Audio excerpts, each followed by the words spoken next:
कठुआ आतंकी हमले को लेकर बड़ी खबर मिल रही है। कश्मीर टाइगर्स ने इस पूरे हमले की जिम्मेदारी ली है। आतंकियों की मौत का बदला यहां पर लेने की बात सामने आ रही है। कश्मीर टाइगर्स ये कह रहा है कि आतंकियों की मौत का बदला हमने लिया है और साथ ही साथ ये भी धमकी दी है कि ऐसे ही और भी हमले हमारी ओर से किए जाएंगे। जैश ए मोहम्मद की एक शाखा है कश्मीर टाइगर्स और कश्मीर टाइगर्स की तरफ से ही इस हमले को अंजाम दिया गया। ये जिम्मेदारी लेते हुए एक जानकारी भी निकलकर सामने आई है। कश्मीर टाइगर्स जो इस हमले की जानकारी दे रहा है और ये बता रहा है कि हमला उन्हीं की तरफ से हुआ है और साथ ही साथ भविष्य में ऐसे और भी हमले होंगे। ये चेतावनी भी कश्मीर टाइगर्स की तरफ से दी गई है। 5 जवान हमारे शहीद हो गए इस पूरे आतंकी हमले में। अभी जो सेना के जवान हैं वो आतंकियों तक पहुंचने की कोशिश और इस हमले का बदला लेने की कोशिश कर रहे हैं, जबकि कश्मीर टाइगर्स ये कह रहा है कि हमने आतंकियों के मौत का बदला लिया है।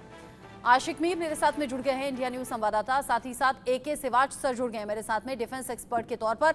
आशिक मीर, सबसे पहले आपका रुख करते हुए, जिस तरीके से सेना के काफिले पर यह आतंकी हमला हुआ है, इतने कम गैप पर यह दोबारा आतंकी हमला, अभी सेना का ऑपरेशन किस तरीके से जारी है, क्या कुछ जानकारी मिल रही है? क्योंकि कश्मीर टाइगर्स ने तो यह भी कह दिया कि आतंकियों की मौत का बदला हमने लिया है और आगे ऐसे हमले और होंगे। कश्मीर की बात करें तो साउथ कश्मीर में एक बड़ा एनकाउंटर हमने देखा जहां पर 6 आतंकियों को जो है मार गिराया गया और उसके फौरन बाद अब कठुआ में इस तरह का अटैक जो है ये कहीं ना कहीं बौखलाहट है, क्योंकि अगर हम देखें तो लगातार इस तरह के अटैक्स किए जा रहे हैं। यहाँ पर पीस जो है डिस्टर्ब करने की कोशिश की जा रही है, तो लगातार सुरक्षा बलों के जवान जो है यहाँ पर तैनात है, वो अलर्ट है। और हाल ही में हमने देखा कि किस तरह से कुलगाम में 2 अलग अलग जगहों पर एनकाउंटर्स हुए और किस तरह से वहां पर 6 आतंकियों को जो है मार गिरा गया और कल जिस हिसाब से घात लगाकर हमला किया गया। और बताया जा रहा है कि अभी भी कठुआ हो, डोडा हो, पुंछ, रियासी, इन इलाकों में बड़े पैमाने पर सिक्योरिटी ऑपरेशंस चल रहे हैं, क्योंकि आतंकियों को ढूंढने के लिए सुरक्षा बलों के जवान जो है तैनात रखे गए हैं। और अगर हम ज्यादातर बात करें इंडियन आर्मी की, तो इंडियन आर्मी की तमाम तर नफरी जो है इस वक्त कठुआ के जंगलों में इस वक्त तैनात है। खासतौर पर अगर हम कश्मीर की बात करें तो 2019 के बाद यहाँ पर स्थिति बदली है, हालातों में जिस हिसाब से सुधार आ चुका है। और हाल ही में हमने देखा कि किस तरह से यहाँ पर लोकसभा इलेक्शंस हुए, तो कहीं ना कहीं ये बौखलाहट है जिस साफ तौर पर दिख रही है। और जिस हिसाब से यहाँ पर प्राइम मिनिस्टर मोदी योग दिवस पर आए और उन्होंने कड़ा संदेश दिया कि कश्मीर में हालात जो है सामान्य है और यहाँ पर अमन की फिजा जो है लौट आई है, लेकिन कहीं ना कहीं अब ये फ्रस्ट्रेशन है जो बाज़ाब्ता तौर पर दिख भी रही है कि किस तरह से यहाँ पर अटैक्स किए जा रहे हैं। चाहे यात्रियों पर हमने देखा कि किस तरह से शिवखोरी के इलाके में एक अटैक किया गया जहां पर यात्रियों को जो है उनको मारा गया, और आज एक और इसी तरह का अटैक जो है ये काफी तौर पर हम देख सकते हैं ये फ्रस्ट्रेशन है जी। और जिस तरीके से अभी धमकी भी दे दी है कश्मीर टाइगर्स की तरफ से कि ऐसे ही हमले और होंगे, AK सिवाच सर, अगर बार बार आतंकियों के जरिए ये कायराना हरकत हो रही है, सेना के काफिले को बार बार यूं टारगेट किया जा रहा है, तो क्या अब जरूरत नहीं है किसी बड़े एक्शन की? क्या वक्त नहीं आ गया है सर्जिकल स्ट्राइक जैसी किसी बड़े एक्शन को अंजाम देने की?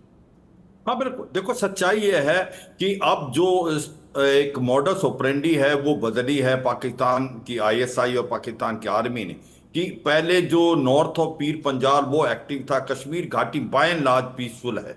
और बहुत ठीक बोला कि अभी जो कुलगांव में 6 आतंकवादियों को मौत के घाट उतारा गया, मगर कॉज ऑफ कंसर्न है साउथ ऑफ पीर पंजाल, जो रजौरी पुंछ का इलाका, डोडा, किश्तवाड़, कठुआ, सांबा, हीरानगर, यहाँ पर ऐसा लगता है कि लास्ट करीब करीब 1.5 साल या 2 साल में 30 से 40 आतंकवादी इन्फिल्ट्रेट किए हैं, क्योंकि इस इलाके में पीस थी 15-20 साल से, तो यहाँ से कुछ ट्रुप्स लेके लद्दाख ले गए। इसका फायदा उठाते हुए अब ये जो हैं अटैक कर रहे हैं। मगर ये सच्चाई है कि भारत की जो सिक्योरिटी फोर्सेज है उन्होंने अपना एक कंप्रिहेंसिव प्लान बनाया है। एक तो कि रोबस्ट काउंटर इन्फिल्ट्रेशन ग्रिड होगा IB पे भी और LC पे भी, और दूसरा काउंटर टेररिज्म, कि जिससे दोबारा राष्ट्रीय राइफल डिप्लॉय और बाकी फौज उसका एक प्रकार सफाया करे। जो कठुआ में हुआ है ये ऐसा इंसिडेंट ना हो। मगर सच्चाई यह है कि ये प्रॉब्लम यहाँ नहीं, ये है पार। तो हमें 2 काम करने की जरूरत है इमीडिएटली। एक तो ये जो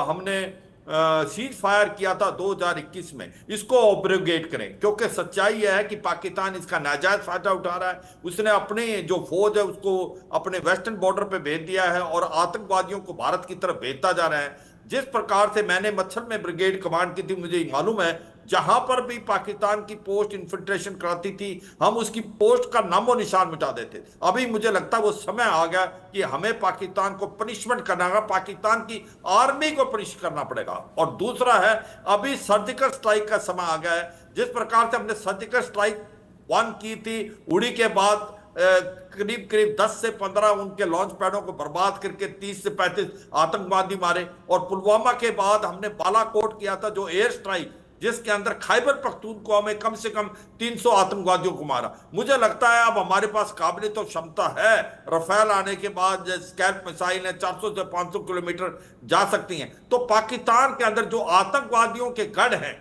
जहां पर वो लॉन्च पैड और ट्रेनिंग सेंटर में, उनको बर्बाद करें। पाकिस्तान की आर्मी को एक हार्ट करें। जब तक आप एक वेरी स्ट्रॉन्ग मैसेज नहीं भेजेंगे पाकिस्तान को, पाकिस्तान मानने वाला नहीं। इसकी वजह क्या है? इसकी वजह 2-3 है क्यों कर रहा है पाकिस्तान इस तरीके। एक तो जो सितंबर में इलेक्शन है, वो चाहता है कि कहीं ना कहीं ये दिखलाए पूरे वर्ल्ड में कि अभी भी टेररिज्म है जम्मू और कश्मीर में, और स्पेशली जो हिंदू डोमिनेटेड एरिया साउथ और पीर पंजाब, उसको इसलिए उसने एक्टिवेट किया।